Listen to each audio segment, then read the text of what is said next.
بسم اللہ الرحمن الرحیم۔ السلام علیکم محترم ناظرین، سلطان صلاح الدین ایوبی کی تاریخ پر مشتمل سیریز دیکھنے کے لیے چینل کو سبسکرائب ضرور کر لیں۔ گزشتہ اقساط دیکھنے کے لیے چینل پر پلے لسٹ کا وزٹ کریں۔ ویڈیو کو لائک اور شیئر ضرور کیجیے۔ شہر میں گرجوں کے گھنٹے اور زیادہ تیزی سے بجنے لگے، اذانوں کی مقدس اور فاتحانہ آوازیں اور زیادہ بلند ہونے لگیں۔ صلیبی جرنیلوں اور حکمران ٹولے کے بھی حوصلے پست ہو گئے۔ انہوں نے کانفرنس بلائی جس میں جرنیلوں نے یہ تجویز پیش کی کہ تمام تر فوج اور جتنے بھی عیسائی شہری رضاکارانہ طور پر ہمارے ساتھ آ سکتے ہیں، ایک ہی بار باہر نکل کر سلطان ایوبی کی فوج پر حملہ بول دیں۔ یہ تجویز بطریق اعظم ہرکولیز نے اس لیے منظور نہ کی کہ شکست کی صورت میں شہر میں عورتیں اور بچے رہ جائیں گے جو مسلمانوں کے انتقام کا نشانہ بنیں گے۔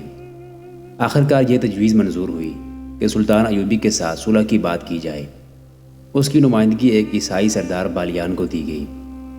باہر سے سلطان ایوبی کی فوج نے دیکھا کہ دروازے کی گری ہوئی عمارت کے ملبے پر سفید جھنڈا لہرا رہا ہے۔ تیر اندازوں کو روک دیا گیا۔ جھنڈے کے ساتھ 3-4 آدمی نمودار ہوئے۔ ایک نے بلند آواز سے کہا، ہم سلطان صلاح الدین ایوبی کے ساتھ صلح کی بات چیت کرنا چاہتے ہیں۔ سلطان ایوبی سن رہا تھا۔ اس نے کہا، انہیں آگے لے آؤ۔ سلطان ایوبی نے ان کا استقبال کیا اور انہیں اپنے خیمے میں لے گیا۔ بات صلیبی سردار بالیان نے شروع کی اور کہا کہ مسلمان فوج محاصرہ اٹھا کر واپس چلی جائے اور سلطان ایوبی اپنی شرائط بتائے۔ صلیبی دراصل بیت المقدس سے دستبردار نہیں ہونا چاہتے تھے۔ سلطان ایوبی بیت المقدس لیے بغیر ٹلنے والا نہیں تھا، مگر اس کا ابھی ایک بھی سپاہی شہر میں داخل نہیں ہو سکا تھا۔ وہ ابھی یہ دعویٰ نہیں کر سکتا تھا کہ اس نے شہر لے لیا ہے۔ ابھی صلیبی یہ کہہ سکتے تھے کہ شہر پر ان کا قبضہ ہے۔ ادھر صلح کی بات چیت ہو رہی تھی، ادھر محاصرے کی جنگ جاری تھی۔ سلطان ایوبی معاہدوں اور مذاکرات کا قائل نہیں تھا۔ بات چیت کے ساتھ اس نے جنگ جاری رکھی تھی۔ دیوار کا شگاف کھل گیا تھا۔ ادھر مجاہدین نے جوش میں آ کر گری ہوئی عمارت کے ملبے پر حملہ بول دیا۔ دیوار کے شگاف میں سے بھی جانباز اندر جانے لگے اور نقب زن جیش مجاہدین کی سہولت کے لیے شگاف کو کھلا کرنے لگے، مگر صلیبی اس شہر سے دستبردار نہ ہونے کا پختہ عزم کیے ہوئے تھے۔ انہوں نے دونوں جگہوں سے حملہ آوروں کو باہر دھکیل دیا۔ باہر سے دستے سیلاب اور طوفان کی طرح بڑھے۔ آگے جانے والے صلیبیوں کے تیروں اور برچھیوں سے گرے، پیچھے والے انہیں رونتے ہوئے آگے گئے۔ بڑا ہی خون ریز مار کا لڑا گیا۔ اس دوران کسی جانباز نے شہر کے بڑے دروازے کے برج سے لال کراس والا جھنڈا اتار پھینکا اور وہاں اسلامی جھنڈا چڑھا دیا۔ عیسائی شہریوں نے ایسی بھگدڑ مچائی کہ صلیبی فوج کے لیے رکاوٹ اور مسئلہ بن گئے۔ سلطان ایوبی کے جانباز دیوانے ہوئے جا رہے تھے۔ ان میں سے کچھ مسجد اقصی میں داخل ہو گئے اور اوپر سے صلیب اتار کر دور پھینک دی۔ وہاں بھی اسلامی پرچم لہرانے لگا، لیکن شہر میں دونوں فوجیں ایک دوسری کا بری طرح کشت و خون کر رہی تھی۔ یہ ضرور نظر آ رہا تھا کہ صلیبیوں کی جارحیت اور مزاحمت کی شدت تیزی سے کم ہو رہی تھی۔ سلطان ایوبی صلیبیوں کے وفد کے ساتھ صلح کی بات چیت کر رہا تھا۔ اسے باہر کی اور شہر کی ابھی کچھ خبر نہیں تھی۔ اس نے بالیان سے کہا، میں نے بیت المقدس کو اپنی طاقت سے آزاد کرانے کی قسم کھائی تھی۔ اگر آپ لوگ یہ شہر مجھے اس طرح دے دیں جیسے میں نے فتح کیا ہے تو میں صلح کی بات سن لوں گا۔ صلاح الدین، بالیان نے ذرا دبدبے سے کہا، اس شہر کا نام ابھی یروشلم ہے، بیت المقدس نہیں۔ اگر صلح نہیں کرنا چاہتے تو ہم آپ کو مجبور نہیں کریں گے، لیکن یہ سن لو کہ اس شہر میں آپ کے 4000 فوجی ہمارے جنگی قیدی ہیں اور جو مسلمان شہری ہماری قید میں ہیں ان کی تعداد 3000 ہے۔ ہم ان تمام قیدیوں کو اور شہر کے ہر ایک مسلمان باشندے کو، خواہ وہ عورت ہے یا بچہ، جوان ہے یا بوڑھا، قتل کر دیں گے۔ سلطان ایوبی کی آنکھیں غصے سے لال ہو گئیں اور اس کے ہونٹ کانپے۔ وہ کچھ کہنے لگا تھا کہ خیمے کا پردہ اٹھا۔ اس کا ایک کماندار اندر آیا تھا۔ سلطان ایوبی نے اسے اشارے سے اپنے پاس بلایا۔ کماندار نے اس کے کان میں سرگوشی کی، شہر لے لیا گیا ہے، بڑے دروازے اور مسجد اقصی پر جھنڈے چڑھا دیے گئے ہیں۔ سلطان ایوبی کو بالیان کی دھمکی کا جواب مل گیا۔ اس کی لال انگارہ آنکھوں میں غیر معمولی چمک پیدا ہوئی۔ اس نے بڑے زور سے اپنی ران پر ہاتھ مار کر صلیبی سردار بالیان سے کہا، فاتح مفتوح کے ساتھ صلح کی بات نہیں کیا کرتے، کوئی ایک بھی مسلمان تمہارا قیدی نہیں۔ وقائع نگاروں نے لکھا ہے کہ سلطان ایوبی بڑے تحمل سے بات کیا کرتا تھا، مگر بالیان کی دھمکی کے ساتھ ہی فتح کی خبر سن کر اس کی آواز میں قہر اور گرج پیدا ہو گئی۔ اس نے کہا، تم سب قیدی ہو، تمہاری ساری فوج میری قیدی ہے، شہر میں رہنے والا ہر ایک عیسائی میرا قیدی ہے۔ اس شہر سے اب وہ عیسائی نکل کر جا سکے گا جو میرا مقرر کیا ہوا زر فدیہ ادا کرے گا۔ جاؤ اندر جا کر دیکھو، یہ یروشلم ہے، یہ بیت المقدس۔ بالیان اور اس کے ساتھ آئے ہوئے صلیبی گھبرا گئے۔ خیمے سے نکل کر دیکھا، سلطان ایوبی کی فوج کا بیشتر حصہ شہر میں داخل ہو چکا تھا اور بڑے دروازے پر اسلامی پرچم لہرا رہا تھا۔ یہ اتفاق تھا یا سلطان ایوبی نے پلان ہی ایسا بنایا تھا، یا خدائے ذوالجلال کا منشا یہی تھا کہ سلطان ایوبی بروز جمعہ 12 اکتوبر 1187 عیسوی بمطابق 27 رجب 583 ہجری شہر میں فاتح کی حیثیت سے داخل ہوا۔ غور فرمائیے، یہ رجب کی 27ویں رات تھی اور یہ وہ رات ہے جب رسول اکرم صلی اللہ علیہ وآلہ وسلم اسی مقام سے معراج کو تشریف لے گئے تھے۔ تمام مسلم اور غیر مسلم مورخین نے بیت المقدس کی فتح کی یہی تاریخ لکھی ہے۔ سلطان ایوبی جب شہر میں داخل ہوا تو مسلمان گھروں سے نکل آئے۔ عورتوں نے سروں سے اوڑھنیاں اتار کر اس کے راستے میں پھینک دی۔ سلطان ایوبی کے باڈی گارڈوں نے گھوڑوں سے اتر کر اوڑھنیاں راستے سے اٹھا لی، کیونکہ سلطان اپنی پرستش اور خوشامد سے سخت نفرت کرتا تھا۔ ظلم و تشدد کے مارے ہوئے مسلمان چیخ چیخ کر نعرے لگا رہے تھے اور بعض سجدے میں گر پڑے۔ آنسو تو سب کے جاری تھے۔ یہ بڑا ہی جذباتی اور دردناک منظر تھا۔ عینی شاہدوں کے مطابق سلطان ایوبی اس قدر جذباتی ہو گیا تھا کہ نعروں کے جواب میں ہاتھ بلند کر کے ہلاتا تھا، لیکن اس کے ہونٹوں پر مسکراہٹ نہیں تھی، بلکہ وہ ہونٹوں کو بھینچتا اور دانتوں میں دبانے کی کوشش کرتا تھا۔ یہ کوشش جذباتیت کو دبانے اور سسکیاں روکنے کی تھی۔ عیسائی شہری گھروں میں دب کے خوف سے کانپ رہے تھے۔ انہوں نے اپنی جوان لڑکیوں کو چھپا لیا تھا۔ کہتے ہیں کہ اکثر لڑکیوں کو مردانہ لباس پہنا دیے گئے تھے۔ انہیں یقین تھا کہ مسلمان سپاہی خواتین کی بے حرمتی کا انتقام لینے کے لیے ان کی بیٹیوں کو بے آبرو کریں گے۔ لیکن یورپی مورخ لین پول لکھتا ہے کہ صلاح الدین ایوبی نے اپنے آپ کو ایسا عالی ظرف اور کشادہ دل کبھی ثابت نہیں کیا جتنا اس وقت کیا جب اس کی فوج صلیبی فوج سے شہر کا قبضہ لے رہی تھی۔ اس کی فوج کے سپاہی اور افسر گلی کوچوں میں امن و امان برقرار رکھنے کے لیے گھوم پھر رہے تھے، اور ان کی نظر اس پر تھی کہ کوئی مسلمان شہری کسی عیسائی شہری پر انتقاماً حملہ نہ کر دے۔ سلطان ایوبی کے احکام ہی ایسے تھے۔ البتہ کسی عیسائی کو شہر سے باہر جانے کی اجازت نہیں تھی۔ سلطان ایوبی سب سے پہلے مسجد اقصیٰ میں گیا۔ جذبات کی شدت سے وہ مسجد کی دہلیز پر گھٹنوں کے بل جیسے گر پڑا ہو۔ وہ دہلیز پر سجدہ ریز ہو گیا، اور بہاؤالدین شداد اور احمد بیلی مصری کے مطابق سلطان ایوبی کے آنسو اس طرح بہہ رہے تھے کہ اس عظیم مسجد کی دہلیز دھل رہی تھی۔ مسجد کی حالت بہت بری تھی۔ کئی ایک مسلمان حکمرانوں نے وقتاً فوقتاً مسجد میں سونے اور چاندی کے فانوس اور شمعدان رکھے تھے۔ انہوں نے عقیدت کے طور پر مسجد میں طرح طرح کے بیش قیمت تحائف بھی رکھے تھے۔ صلیبی تمام فانوس، شمعدان اور قیمتی تحائف اٹھا لے گئے تھے۔ فرش سے جگہ جگہ خار اور مرمر کی سیلیں غائب تھیں۔ مسجد مرمت طلب تھی۔ مرمت کی طرف توجہ دینے سے پہلے سلطان ایوبی نے شکست خوردہ عیسائیوں کے متعلق فیصلہ کرنا ضروری سمجھا۔ اس نے اپنی مشاورتی مجلس سے مشورہ کیا اور حکم نامہ جاری کیا کہ ہر عیسائی مرد 10 اشرفی، عورت 5 اشرفی اور ہر بچہ 1 اشرفی زر فدیہ ادا کر کے شہر سے باہر نکل جائے۔ کوئی بھی عیسائی وہاں نہیں رہنا چاہتا تھا۔ برج داؤد کے نیچے والا دروازہ کھول دیا گیا، جہاں مسلمان حاکم فدیہ وصول کرنے کے لیے بیٹھ گئے، اور عیسائی آبادی کا انخلاء شروع ہو گیا۔ سب سے پہلے عیسائیوں کا سربراہ بالیان شہر سے نکلا۔ اس کے پاس انگلستان کے بادشاہ ہنری کی بھیجی ہوئی بے انداز رقم تھی۔ اس میں سے اس نے 30,000 اشرفی طلائی زر فدیہ ادا کی اور اس کے عوض 10,000 عیسائیوں کو رہا کرا لیا۔ باب داؤد پر باہر جانے والے عیسائیوں کا تانتا بند گیا۔ وہ پورے خاندان کا زر فدیہ ادا کر کے جا رہے تھے۔ یہ رواج تھا کہ مفتوحہ شہر کو فوج بری طرح لوٹ لیتی تھی۔ بیت المقدس تو وہ شہر تھا جہاں صلیبیوں نے فتح کے بعد مسلمانوں کا قتل عام کیا اور ان کے گھر لوٹ لیے اور ان کی بیٹیوں اور مسجدوں کی بے حرمتی کی۔ مگر مسلمانوں نے یہ شہر فتح کیا تو لوٹ مار کی بجائے یوں ہوا کہ سلطان ایوبی کے فوجیوں نے اور باہر سے فوراً پہنچ جانے والے مسلمان تاجروں نے عیسائیوں کے گھروں کا سامان خریدا تاکہ وہ زر فدیہ دینے کے قابل ہو جائیں۔ اس طرح وہ عیسائی خاندان بھی رہا ہو گئے جن کے پاس زر فدیہ پورا نہیں تھا۔ اس موقع پر ایک تضاد دیکھنے میں آیا جو کئی ایک مورخوں اور اس دور کے وقائع نگاروں نے بیان کیا ہے۔ بیت المقدس کے سب سے بڑے پادری بطریق اعظم ہرکولیز نے یہ حرکت کی کہ تمام گرجوں کی جمع شدہ رقم اپنے قبضے میں لے لی، گرجوں سے سونے کے پیالے اور دیگر بیش قیمت اشیاء چرا لی۔ کہتے ہیں کہ یہ دولت اتنی زیادہ تھی کہ اس سے سینکڑوں غریب عیسائیوں کے خاندانوں کو رہا کرایا جا سکتا تھا، مگر ان کے اس سب سے بڑے پادری نے کسی ایک کا بھی زر فدیہ نہ دیا۔ وہ اپنا فدیہ ادا کر کے نکل گیا۔ کسی مسلمان فوجی نے دیکھ لیا کہ یہ شخص بہت سی دولت ساتھ لے جا رہا ہے۔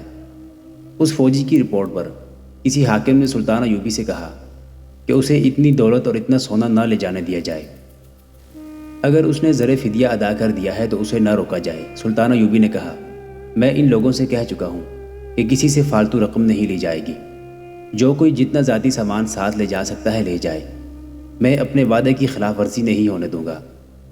بطریق اعظم اپنے گرجوں سے چرائی ہوئی دولت اور قیمتی سامان لے گیا۔ سلطان ایوبی نے زر فدیہ ادا کرنے کی میعاد 40 دن مقرر کی تھی۔ 40 دن پورے ہو گئے تو ابھی تک ہزاروں غریب اور نادار عیسائی شہر میں موجود تھے۔ 90 برس پہلے جب صلیبیوں نے بیت المقدس فتح کیا تو دور دور سے عیسائی یہاں آ کر آباد ہو گئے تھے۔ انہیں توقع نہیں تھی کہ کبھی یہاں سے نکلنا بھی پڑے گا۔ یہ حالت دیکھ کر سلطان ایوبی کا بھائی العادل اس کے پاس آیا۔ محترم سلطان، العادل نے کہا، آپ جانتے ہیں کہ اس شہر کی فتح میں میرا اور میرے دستوں کا کتنا ہاتھ ہے، اس کے عوض مجھے 1000 عیسائی بطور غلام دے دیں۔ اتنے غلام کیا کرو گے؟ سلطان صلاح الدین ایوبی نے پوچھا۔ یہ میری مرضی پر ہوگا، میں جو چاہوں کروں۔ سلطان ایوبی نے العادل کو 1000 عیسائی دینے کا حکم دے دیا۔ العادل نے 1000 عیسائی منتخب کیے اور انہیں باب داؤد لے جا کر سب کو رہا کر دیا۔ سلطان محترم، العادل نے واپس آ کر سلطان ایوبی سے کہا، میں نے ان تمام عیسائی غلاموں کو شہر سے رخصت کر دیا ہے، ان کے پاس زر فدیہ نہیں تھا۔ میں جانتا تھا تم ایسا ہی کرو گے۔ سلطان ایوبی نے کہا، ورنہ میں تمہیں ایک بھی غلام نہ دیتا۔ انسان انسان کا غلام نہیں ہو سکتا۔ اللہ تمہاری یہ نیکی قبول کرے۔ یہ واقعات افسانے نہیں، مورخوں نے بیان کیے ہیں۔ وہ لکھتے ہیں کہ عیسائی عورتوں کا ایک ہجوم سلطان ایوبی کے پاس آیا۔ پتہ چلا کہ یہ ان صلیبی فوجیوں کی بیویاں، بیٹیاں یا بہنیں ہیں جو مارے گئے ہیں یا قید ہو گئے ہیں، اور ان کے پاس زر فدیہ نہیں۔ سلطان ایوبی نے سب کو صرف رہا ہی نہ کیا بلکہ انہیں کچھ رقم دے کر رخصت کیا۔ اس کے بعد اس نے عام حکم جاری کر دیا کہ تمام عیسائیوں کو جو شہر میں رہ گئے ہیں زر فدیہ معاف کیا جاتا ہے، وہ جا سکتے ہیں۔ صلیبیوں کی صرف فوج قید میں رہی۔ اس سے پہلے سلطان ایوبی نے مسجد اقصیٰ کی صفائی اور مرمت کروائی تھی۔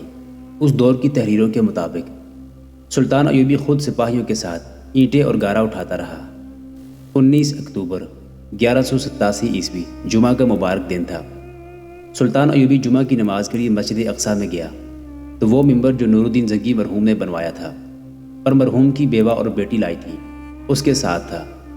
اس نے ممبر اپنے ہاتھوں مسجد میں رکھا۔ جمعہ کا خطبہ دمشق سے آئے ہوئے ایک خطیب نے پڑھا۔ اس کے بعد سلطان ایوبی نے مسجد اقصیٰ کی آرائش کی طرف توجہ دی۔ مرمر کے پتھر منگوا کر فرش میں لگوائے اور مسجد کو جی بھر کے خوبصورت بنایا۔ وہ خوبصورت پتھر جو سلطان ایوبی نے اپنے ہاتھوں لگوائے تھے آج بھی مسجد اقصیٰ میں موجود ہیں اور ان کی خوبصورتی میں کوئی فرق نہیں آیا۔ بیت المقدس کی فتح تاریخ اسلام کا بہت بڑا واقعہ اور عظیم کارنامہ تھی، مگر سلطان ایوبی کا جہاد ابھی ختم نہیں ہوا تھا۔ اسے سرزمین عرب اور فلسطین کو صلیبیوں سے پاک کرنا تھا۔ اس نے بیت المقدس کو جہاں ایک مضبوط چھاونی اور عسکری مستقر بنایا، وہاں اس مقدس مقام کو علم و فضل کا مرکز بنا دیا۔ 5 رمضان المبارک 583 ہجری 8 نومبر 1187 عیسوی کے روز اس نے بیت المقدس سے کوچ کیا۔ اس کا رخ شمال کی طرف تھا۔ اس نے اپنے بیٹے الملک الظاہر کو، جو کسی اور جگہ تھا، پیغام بھیجا کہ اپنے دستے لے کر اس کے پاس آئے۔ سلطان ٹائر پر حملہ کرنے جا رہا تھا۔ یہ صلیبیوں کی مضبوط چھاونی تھی اور بندرگاہ تھی۔ سلطان ایوبی نے بحریہ کے کمانڈر الفارس بیدرون کو پیغام بھیجا کہ وہ ٹائر سے کچھ دور تک آ جائے، اور جب سلطان اس شہر کا محاصرہ کرے تو الفارس صلیبی بیڑے پر حملہ کر دے۔ سلطان ایوبی نے الفارس کو حملے کے جو دن بتائے وہ دسمبر کے آخر یا جنوری کے شروع کے تھے۔ دونوں لڑکیاں الفارس کے جہاز میں تھیں۔ حسن بن عبداللہ کا بھیجا ہوا جاسوس وہاں نہیں تھا۔ حسن بن عبداللہ بیت المقدس کی جنگ پھر فتح کے بعد کاموں میں مصروف رہا۔ ادھر سے فارغ ہو کر اسے خیال آیا کہ اس نے اپنا ایک آدمی الفارس کے جہاز میں بھیجا تھا۔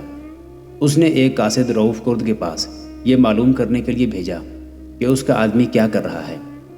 اس قاصد کو جہاز تک پہنچتے کئی دن لگ گئے۔ رؤف کرد نے قاصد کو بتایا کہ حسن بن عبداللہ کا بھیجا ہوا جاسوس بہت دن ہوئے چلا گیا تھا۔ جاسوس اس وقت تک بحیرہ روم کی تہہ میں مچھلیوں کی خوراک بن چکا تھا اور رؤف کرد اس کے اس انجام سے اچھی طرح واقف تھا۔ کچھ روز پہلے جاسوس نے رؤف کرد سے کہا تھا کہ ان لڑکیوں کو وہ یہاں نہیں رہنے دے گا۔ اس نے دیکھا تھا کہ جب جہاز ساحل کے قریب لنگر انداز ہوتا ہے تو چھوٹی چھوٹی کشتیاں اس کے قریب آ جاتی اور ماہی گیر قسم کے لوگ مختلف چیزیں فروخت کرتے ہیں۔ ان میں ایک آدمی کو اس نے 3-4 جگہوں پر دیکھا تھا۔ لڑکیاں اسے رسے کی سیڑھی لٹکا کر اوپر بلاتی ہیں اور اس سے کچھ خریدنے کی بجائے اس کے ساتھ باتیں کرتی رہتی ہیں۔ جہاز اگر 10-15 میل دور ساحل کے ساتھ کہیں لنگر انداز ہوا تو وہاں بھی یہ آدمی کشتی لے کے آ گیا۔ جاسوس کو اس آدمی پر شک تھا۔ فلوری نے رؤف کرد کی عقل مار ڈالی تھی۔ وہ اس سے راز کی باتیں پوچھتی اور وہ اسے سب کچھ بتا دیتا تھا۔ الفارس بہت مصروف رہتا تھا، وہ دوسرے جہازوں میں بھی چلا جاتا تھا۔ ایک روز رؤف کرد نے فلوری کے طلسم سے مسحور ہو کر اسے بتا دیا کہ جہاز میں ایک خطرناک آدمی ہے، اس کے ساتھ کوئی بات نہ کرنا۔ رؤف کرد ان لڑکیوں کو ابھی تک خانہ بدوش سمجھ رہا تھا اور وہ ان کے اصلی ناموں فلوری اور روزی سے واقف نہیں تھا۔ لڑکیاں دراصل تجربہ کار جاسوس تھیں۔ وہ سمجھ گئیں کہ جس آدمی کے متعلق رؤف کرد نے بات کی ہے وہ جاسوس ہے۔ رؤف کرد کو گوارا نہ تھا کہ فلوری جہاز سے چلی جائے۔ اس نے ان لڑکیوں کو یہ بھی بتا دیا کہ یہ جاسوس ہے۔ ایک رات الفارس کسی دوسرے جہاز میں گیا ہوا تھا۔ آدھی رات کے وقت رؤف کرد اور فلوری عرشے پر جنگلے کے ساتھ ایسی جگہ چھپے ہوئے تھے جہاں پیچھے اور دائیں بائیں سامان پڑا تھا۔ حسن بن عبداللہ کا جاسوس دانستہ یا اتفاقیہ ادھر آ نکلا۔ رؤف کرد گھبرانے یا کوئی جھوٹ بولنے کی بجائے اٹھ کر اسے ذرا پرے لے گیا اور کہا کہ وہ اس لڑکی کو لالچ وغیرہ دے کر پوچھ رہا تھا کہ وہ دونوں کون ہیں۔ اس نے جاسوس سے کہا کہ میں چلا جاتا ہوں، تم اس کے پاس بیٹھ جاؤ اور اپنے تجربے اور علم کے مطابق اس سے باتیں کر کے بھید لو کہ یہ ہیں کون۔ جاسوس کو فلوری کے پاس بھیج کر اس نے روزی کو جا جگایا اور اسے کہا کہ شکار فلاں جگہ ہے، تم بھی چلی جاؤ، میں ادھر ادھر دیکھتا رہوں گا کہ کوئی دیکھ نہ لے۔ روزی اوپر آئی۔ رؤف کرد نے اسے گز بھر لمبی رسی دی اور وہ اس جگہ چلی گئی جہاں جاسوس اور فلوری بیٹھے تھے۔ وہاں اندھیرا تھا۔ روزی ان کے پاس بیٹھ گئی۔ جاسوس گپ شپ کے انداز سے ان کی اصلیت کا بھید حاصل کرنے کی کوشش کر رہا تھا۔ روزی نے رسی اس کی گردن کی گرد لپیٹ دی۔ لڑکیاں تربیت یافتہ تھیں۔ فلوری نے فوراً رسی کا دوسرا سرا پکڑ لیا، پیشتر اس کے کہ جاسوس اپنا بچاؤ کرنے کے لیے ہاتھ پاؤں مارتا۔ اس کی گردن کا پھندا لڑکیوں نے رسی اپنی طرف کھینچ کر تنگ کر دیا۔ وہ ذرا دیر تڑپا، پھر اس کا جسم ساکت ہو گیا۔ رؤف کرد ذرا پرے کھڑا تھا۔ وہاں اگر کوئی ملازم تھا تو اسے اس نے کوئی کام بتا کر وہاں سے ہٹا دیا تھا۔ لڑکیوں نے جاسوس کی لاش سمندر میں پھینک دی۔ روزی چلی گئی۔ فلوری وہیں بیٹھی رہی۔ رؤف کرد اس کے پاس چلا گیا اور دونوں ایک دوسرے میں گم ہو گئے۔ الفارس کو معلوم ہی نہ تھا کہ اس کے جہاز میں کوئی جاسوس آیا یا رؤف کرد نے کسی نئے آدمی کو جہاز میں کسی کام پر لگایا تھا۔ اس کے قتل کے 2-4 روز بعد الفارس کو خیال آیا کہ اس کے اپنے اور دوسرے 5 جہازوں کے ملاح اور بحری سپاہی تو مہینوں سے سمندر میں ہیں اور وہ سب اکتا گئے ہوں گے۔ اس نے دوسرے جہازوں میں جا کر ملاحوں اور سپاہیوں کی کیفیت دیکھی تھی۔ وہ خشکی کی رونق سے دور، فراغت اور بے یقینی کیفیت سے تنگ آئے ہوئے تھے۔ اگر کبھی کبھی بحری مارکا ہو جایا کرتا تو ان کی ذہنی حالت یہ نہ ہوتی۔ چنانچہ اس نے فیصلہ کیا کہ ایک رات وہ تمام جہازوں کو اکٹھا کر کے لنگر ڈال دے گا اور جشن منائے گا۔ ملاح اور سپاہی گائیں بجائیں گے اور سب کو اچھا کھانا دیا جائے گا۔ اس نے رؤف کرد اور اپنے ماتحت افسروں سے بات کی۔ اس وقت دونوں لڑکیاں بھی موجود تھیں۔ انہوں نے کہا کہ وہ ناچیں گی۔ الفارس زندہ دل انسان تھا۔ وہ خود بھی جشن اور راگ رنگ کی ضرورت محسوس کر رہا تھا۔ اس نے ابھی کوئی رات مقرر نہ کی کیونکہ اسے خشکی سے سلطان ایوبی کے قاصد کا انتظار تھا۔ دسمبر کا آخری ہفتہ تھا۔ 2 روز بعد قاصد آ گیا۔ اس نے بتایا کہ سلطان ایوبی ٹائر سے تھوڑی ہی دور رہ گیا ہے اور الفارس اپنے جہازوں کو ٹائر کے قریب لے جائے تاکہ محاصرے کے وقت وہ کم وقت میں ٹائر پہنچ سکے۔ قاصد نے خاص طور پر کہا تھا کہ اب دن اور رات چوکس رہیں کیونکہ صلیبی جہاز قریب ہی موجود ہیں۔ الفارس نے قاصد کو رخصت کیا اور اس شام اپنے بکھرے ہوئے جہازوں کو ایک جگہ اکٹھا ہونے کا اشارہ دے دیا۔ اس نے رؤف کرد کو بتایا کہ چند روز بعد شاید انہیں بحری جنگ لڑنی پڑے، اس لیے 2 رات بعد جشن منا لیا جائے۔ رؤف کرد نے بتا دیا کہ فلاں رات جہاز اکٹھے ہوں گے اور رونق میلہ ہوگا۔ اینڈریو کی کشتی آتی رہتی تھی۔ حسن بن عبداللہ کے جاسوس نے اسے کئی جگہوں پر دیکھا تھا۔ اب جہاز ساحل کے قریب آ رکا تو اینڈریو آ گیا۔ لڑکیوں نے حسب معمول اسے اوپر بلا لیا اور اس سے کچھ خریدا اور اس کے کان میں یہ قیمتی اطلاع ڈال دی کہ فلاں رات جہاز اکٹھے کھڑے ہوں گے اور عرشوں پر جشن ہوگا۔ اینڈریو دیکھ رہا تھا کہ دور سے الفارس کے دوسرے جہاز آ رہے تھے۔ وہ لڑکیوں کو یہ کہہ کر چلا گیا، اس رات اسی طرف میری کشتی آ جائے گی، سیڑھی پھینک کر اتر آنا۔ وہ رات آ گئی۔ 6 جہاز بادبان لپیٹے پہلو بپہلو کھڑے تھے۔ جہازوں کے کپتان اور دیگر افسر الفارس کے جہاز میں اکٹھے ہو گئے تھے۔ پرتکلف کھانا ہو رہا تھا۔ ملاح اور سپاہی اپنے اپنے جہازوں میں ناچ کود اور گا رہے تھے۔ الفارس کے جہاز میں دونوں لڑکیاں رقص کر رہی تھیں۔ دف اور ساز موجود تھے۔ جہازوں پر بہت سی مشعلیں جلا دی گئی تھیں۔ رات کو دن بنا دیا گیا تھا۔ یہ رونق جب عروج پر پہنچی تو رات خاصی گزر چکی تھی۔ صلیبیوں کے 10-12 جنگی جہاز بتیاں بجھائے ہوئے الفارس کے جہازوں کی طرف بڑھے آ رہے تھے۔ وہ نئے چاند کی ترتیب میں تھے۔ وہ قریب آ گئے تو بھی کسی کو پتہ نہ چلا۔ ادھر چھوٹی سی ایک کشتی الفارس کے جہاز کے قریب ہو رہی تھی۔ اچانک الفارس کے جہازوں پر جلتے ہوئے گولے گرنے لگے اور تیروں کی ایسی بوچھاڑیں آئیں کہ کئی ملاح اور سپاہی تڑپنے لگے۔ الفارس اور اس کے کپتانوں نے اس اچانک حملے سے نکلنے کی کوشش کی، مگر جہازوں کا نکالنا ممکن نہ تھا۔ سپاہیوں نے تیروں سے جواب دیا، منجنیقوں سے آگ پھینکی۔ ایک صلیبی جہاز کو آگ لگی، مگر صلیبی اپنا کام کر چکے تھے۔ ان کے جہاز واپس چلے گئے۔ مارکا جس طرح اچانک شروع ہوا تھا اسی طرح اچانک ختم ہو گیا۔ قاضی بہاؤالدین شداد کی تحریر کے مطابق الفارس کے 5 جہاز جل کر تباہ ہو گئے۔ 2 کپتان اور بہت سے بحری سپاہی شہید ہو گئے۔ قاضی شداد نے اس کی تاریخ 27 شوال 583 ہجری 30 دسمبر 1187 عیسوی لکھی ہے۔ چونکہ جہاز جل رہے تھے اس لیے روشنی بہت تھی۔ کسی نے دیکھا کہ ایک کشتی جا رہی ہے جس میں 2 مرد اور 2 عورتیں تھیں۔ الفارس نے اپنے جہاز سے ایک کشتی اتروائی اور اس کشتی کو پکڑنے کی کوشش کی گئی۔ اس کشتی سے تیر آنے لگے۔ ادھر سے بھی تیر چلے اور کشتی کو گھیر لیا گیا۔ دونوں مرد اور ایک لڑکی تیروں کا نشانہ بن گئی۔ ایک بچ گئی۔ بعد میں اسی لڑکی کے بیان سے تباہی کی اصل حقیقت کھلی۔ اس وقت سلطان ایوبی ٹائر سے کچھ دور خیمہ زن تھا۔ یہاں سے اسے سیدھا ٹائر پر یلغار کرنی تھی۔ کوچ سے ایک ہی روز پہلے اسے اطلاع ملی کہ 6 میں سے 5 جہاز تباہ ہو گئے ہیں۔ سلطان ایوبی بجھ کے رہ گیا۔ وہ ایسی بری خبر سننے کے لیے تیار نہیں تھا اور وہ اتنی جلدی دل چھوڑنے والا بھی نہیں تھا۔ اس نے پیش قدمی ملتوی کر دی اور الفارس اور دوسرے کپتانوں کو بلایا۔ الفارس نے اسے صاف الفاظ میں بتا دیا کہ ملاح اور سپاہی فراغت اور سمندر سے اکتائے ہوئے تھے، اس لیے اس نے جشن کا اہتمام کیا تھا۔ سلطان ایوبی نے اپنے سالاروں اور مشیروں کا اجلاس بلایا اور یہ صورتحال سب کے سامنے رکھی۔ سب نے یہ مشورہ دیا کہ سخت سردی پڑ رہی ہے اور بارشیں شروع ہو چکی ہیں۔ اس موسم میں جنگ جاری نہیں رکھی جا سکتی۔ اس کے علاوہ سپاہی مسلسل جنگ اور تیز رفتار کوچ اور پیش قدمی سے اتنے تھک چکے تھے کہ انہیں جذبات میں لا کر لڑاتے رہنا ظلم ہے اور اس کا نتیجہ شکست بھی ہو سکتا ہے۔ انہوں نے بحری بیڑے کی تباہی کی مثال دے کر کہا کہ اتنا طویل عرصہ سپاہیوں کو گھروں سے دور رکھنے کے اثرات ایسے ہی ہوتے ہیں۔ کہیں ایسا نہ ہو کہ بیت المقدس کی عظیم فتح ہمارے لیے کوئی اور حادثہ بن جائے۔ سلطان ایوبی ڈکٹیٹر نہیں تھا۔ اس نے یہ مشورہ منظور کر لیا اور حکم دیا کہ مفتوحہ علاقوں سے جو عارضی فوج بنائی گئی تھی وہ توڑ دی جائے اور ان لوگوں کو کچھ رقم دے کر گھروں کو بھیج دیا جائے۔ اس نے اپنی باقاعدہ فوج کے بھی کچھ حصے کو تھوڑی تھوڑی چھٹی دے کر گھروں کو بھیج دیا اور 30 جنوری 1188 عیسوی کے روز اکرا کو روانہ ہو گیا۔ مارچ 1188 عیسوی تک وہ اکرا میں رہا۔